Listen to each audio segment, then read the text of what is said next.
to your Daily 5 for Tuesday, January 9th, 2024.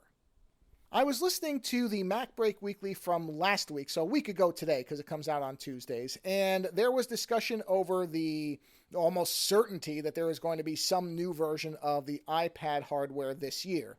There was not anything last year, and what a lot of people think, and it seems pretty likely, is that there's going to be a new iPad this year that will likely have several substantial upgrades.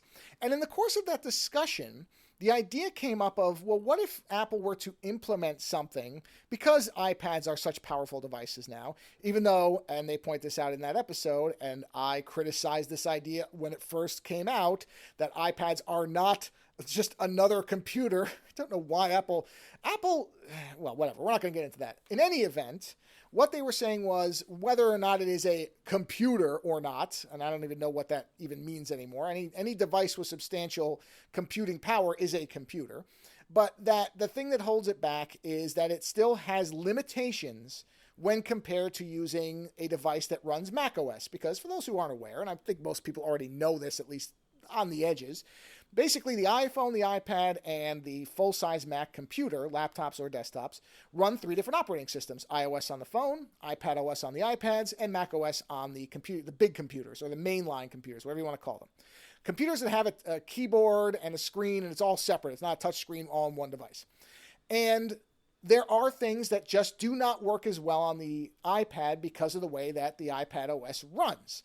Files are often brought up. The lack of I/O ports is often brought up. The lack of sideloading is often brought up. And interestingly, in the discussion that the hosts were having, they brought up this idea that Apple might release, or it wouldn't necessarily be completely crazy to think that they might put some version of a container version of macOS on an iPad, either an app or a way to reboot the machine and run macOS. That would actually be, for many people, the thing that would stop them from having to use a laptop or another machine on top of an iPad. They could do everything in one.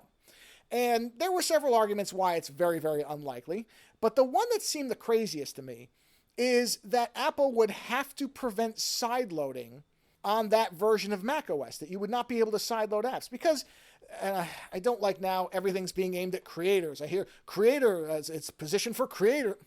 This is a nonsense term, another nonsense term that we have to make up to generate interest or something around a term and a type of person that we already knew what they were. What is a creator? What are we defining that as now? Oh, you mean the people who use computers to create things?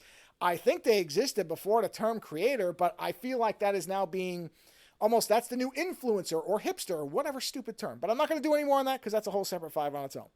In any event, let's say it is creator focused. Now, technically, I would fall into that category, even though I don't describe myself as a creator. But certainly, based on the output that I use the computing devices I have for, I create images in Photoshop all the time. I do video editing, even if it's very lightweight compared to others. And I've been producing a podcast, so audio engineering and editing, for quite a while now. I'm not saying I do it well, but I am doing it, which you could apply to almost any creator, honestly, depending on who they are.